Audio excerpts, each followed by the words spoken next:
Okay, welcome back to the third segment of this portable altar series that tells you exactly how this portable altar works. Again, this dollar bill folds into a portable altar of Freemasonry, just as described here.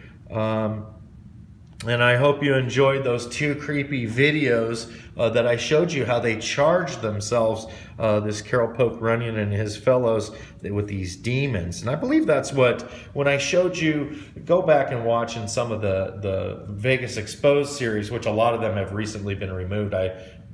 Judah, the tribe of Judah, recently lost a great battle with this painter, Matt Cooper, who said that we showed some private things of him, and I refuse to blur it out because he is a public figure. We're critiquing his artwork, so we can go on the internet, but I'm being more careful just to use the iPad, not taking any imagery. We're just checking out the internet here, but we lost a bunch of videos. So if you go through that Vegas Exposed series, it no longer plays all the way through. I did leave the playlist up because I want that as a testament, because there's no other evidence that those videos have been removed. Usually it'll take you into a link that says this video has been removed. There's no trace of those videos that show our theory. So the latest one you'll have to go to if you want to see what this painter, our theory is of how this painter used black magic to create the Vegas shooting. You'll now have to go back to the Holy Blood, Holy Fail series, in which I put a couple of little clips that go through this critique of this painter and his work. Hopefully those don't get removed, but this time I'd probably comply and blur those any imagery of him out of there if we needed to, even though it goes against our rights. That doesn't matter. We're glad to be able to have this forum through which to transmit this information. And the information gets fresh all the time anyway. So those were old videos. We've got a lot of new stuff that's going to be coming out. But again, I want to show you how this altar worked and how these guys charged themselves with these demons. And again, if you go back through the Vegas Exposed series, and they didn't remove those ones of the popes because he's not near as much of a chicken liver as this Matt Cooper guy. The Pope, he stands up. He doesn't care. I go on Twitter all the time and post these videos on there. I'm sure nobody sees them. They have me filtered out, I'm sure. But he doesn't, at least the Pope doesn't cry about us removing imagery of him. Mostly painters want to get famous, so that's what we're trying to do. We'll get back to this, but let's go back and show you a little more about this portable altar that was used by these emperors, because it's very interesting, fascinating stuff. It could be used on pilgrimage, in the battlefield. I was going to say, so that if the emperor is going to war against the infidel, on the morning of the battle, he can take communion. Absolutely. And he will be filled with the power of God. Yeah. It's so that's really why it's such a densely powerful object. But what's beneath the stone? Beneath the stone. So aren't we sure now that Matt Cooper, when he went on this little guy right here, this is one of his Retablos Ex Votos paintings, aren't we sure he filled himself with the power of God here? Aren't we sure this is exactly the same thing? Aren't we sure he had advanced knowledge of the Taco Bell dollar folding up? And aren't we sure Nicolas Poussin had the same exact thing? We are indeed sure. Let's get back to the clip, though.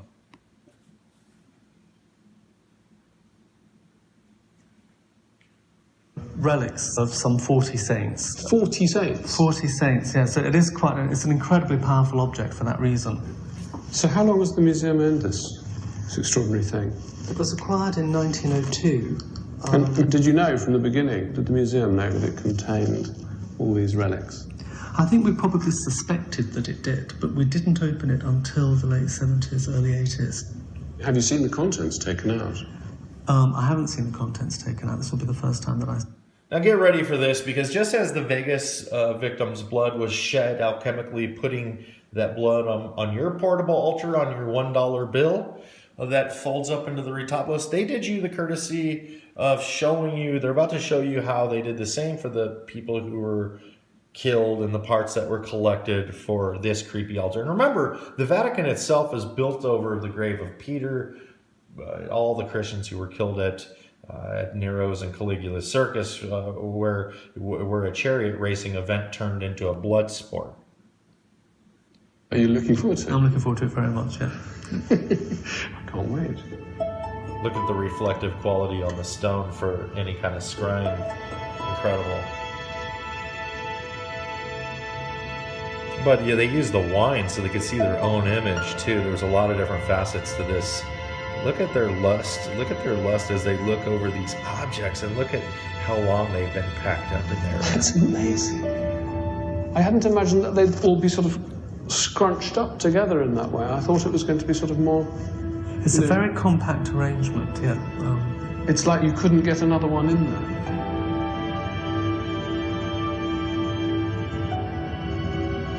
Now, so these are the names of the saints, and their dead body parts are inside. Starting with the relics of Saint Gotthard. I have to say, he's not one of my saints that I know about. It's probably just some guy killed on the side of the road. History of Hildesheim, which is where this portable altar was made. When was he canonized? He's active in the late 10th and perhaps the 1st. So anyways, that's what I wanted to bring your attention to there with these guys. Just wanted to show you how this altar matches the imagery that Ezekiel talks about. It matches the imagery that Carol Poke Runyon shows. Again, let's go back to these midnight Freemasons, these creeps here. That look, here's the portable altar, just like the one in your pocket with the dollar bill, the triangle, and that's the Luxor. This is a mini pyramid, you guys, mini pyramid altar, and it's absolutely incredible. So when King Solomon in full command of the 72 demons, he commands them to aid in the construction of the Temple of Solomon, as mentioned, and this is where the legend of the Gosha and the Masonic system begin to meet. So the Freemasonic system, and this is Masons themselves telling you this, a 32nd degree Freemason. And the Gosha's connections can be found in various places throughout the Masonic system, but often hidden so that the true initiate sees not the adept's design. So they're telling you it's secretive nature. The angelic names bore on the cross of the older versions of the 29th degree Knight of St. Andrew are a prime example. There's nowhere else in Kabbalistic or magical lore or are these angelic names referred to except the Greater Key of Solomon as the Pentacle of the Sun. Again, sun worship. And you'll see that a lot of this just lines right up with the Henday Cross and alchemy. This is where every evil and every black magic from every culture meets, again, to bring the world together under this pyramid. But these angels are referred to in Phoenician legend, so it seems to understand the importance of the Testament of Solomon. We must look at it from the theological perspective of the time. This book acts as a way to reinterpret pagan gods of various cultures and rework them into the roles of demons, which way they were from the beginning. You go back to Genesis 6, it tells you exactly how these bird people fell to the ground. And again, remember there's these bird paintings, creepy paintings of bird people in the bottom in the elevator lobby of Delano Tower. And again, Franklin Delano Roosevelt added the pyramid to the dollar bill. If you look at this, it looks just like the pyramid, the capstone falling with the eye of Satan. And you remember, you look into this image of yourself in the seat of jealousy, Ezekiel calls it. He tells you, a lot of people act like that's God himself, and God shows you in Ezekiel, yeah, this is how it works, this is the light, this is the smoke, and this is all this stuff. But then he goes on to tell you how it wasn't him using this stuff and how it was men worshiping the sun. He straight up tells you there. Let's see. But these angels are referred to in Phoenician legend, so it seems to understand the importance of the Testament of Solomon. We must look at it from the theological perspective of the time. This book acts as a way to reinterpret the pagan gods, and according to Talmudic text in the book of Tobit King, Solomon soon was placed face to face with the king of demons, Asmodeus. Asmodeus is known for tricking King Solomon into gaining his ring of power that he then cast to sea where it was swallowed by a fish. This allowed the legion of demons under King Solomon's power to rise up against the king. So remember, when this circle is broken, it means the big demon gets out. And that's why if he took the ring off, and this ring, that's where the wedding ring and all these other things came. And that's why they call Tyrus, King Tyrus, the tire was a circle. The tire was a circle, and they called the earrings shaped in moon-like circle shapes tires because they allowed demons, like bangles and stuff like that, and rings allowed demons to stay in your body and not to escape, so you could keep a control of them. This allowed the legion of demons under King Solomon's power to rise up against the king. So Asmodeus then cast the king 400 miles outside Jerusalem. Solomon then lived as a beggar, wandering from city to city, working in kitchens and doing hard labor. Ancient rabbis claim this was a divine punishment by God for Solomon worshiping foreign deities. Years later, he was walking in a market and bought a fish for his supper, the same fish that held the magic ring in his belly. King Solomon then returns to Jerusalem to expel Asmodeus and his demonic rule. Asmodeus is said to be thwarted by the archangel Raphael. And these are the Raphael, these are these Uriel, these are the 4 demons summoned in this corner, the 4 horsemen of the apocalypse, which people are bringing back. This should really disturb you guys that this is so readily available, because the Gosha and the lesser key and the greater keys of Solomon were released several hundred years ago. But there have been people that have had these in control for a long time. This evil was just crept back into our society.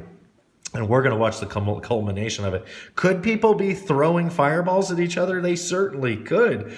Go back and look through time. We've got these dimwits in colleges like Yale University and Harvard telling us how the cow ate the cabbage throughout time. But when we look at these major construction feats of the ancients and see these giant stones, we couldn't move them today. So how did they do it? Well, the Goetia seems to tell you it was magic. And who are we to say they didn't do it when we see things like this lining up and then unfolding on our American currency? Unbelievable. Asmodeus is said to be thwarted by the archangel Raphael, who binds him. According to a tale found in the 1001 Arabian Nights, King Solomon is known as a master of the jinn and captures all the jinn or demons into a brass vessel and seals it with a magical symbol and casts the vessel out to the sea, trapping the jinn whom he first summoned to build his temple. This legend is the basis for the greater and the lesser keys of Solomon. And this legend is also the basis for Aladdin and Ali Baba and the 7 Thieves. And believe it or not, going along with this predictive programming and the map around Mandalay Bay, and it seems like a big fat joke, just like the Aladdin casino, but there is an Alibaba street or lane or something like that just north of the tower, just north of El Diablo Way or whatever it is too. All these things were every different culture of Satan was predicted into this Mandalay Bay thing, you guys. All the Eastern religions.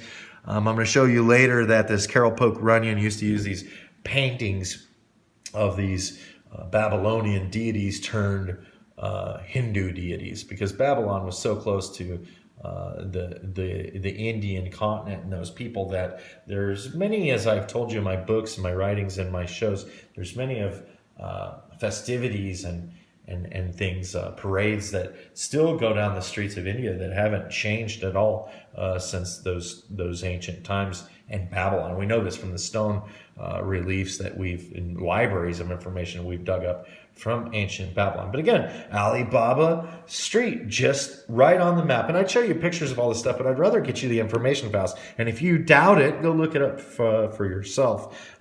We're gonna let's end the show, this segment of the show here. And I called this the third show. Technically, we threw in a couple of videos, one or two, I don't know. I'll straighten out what number these shows are as we go. I'm sorry I even mentioned it, but we'll just go watch. If you're watching this series, just let them rip, because I finally figured out how to make my series play in order. So if you start my series from now on, they'll keep playing, because I think people had trouble with that. But again, thanks for joining the show, man. This is about to get nuts. I'm so excited because you guys can now finally see some of the stuff that I've had rolling around my head, and I'm glad I figured out this iPad thing so we don't get any trouble on the copyrights.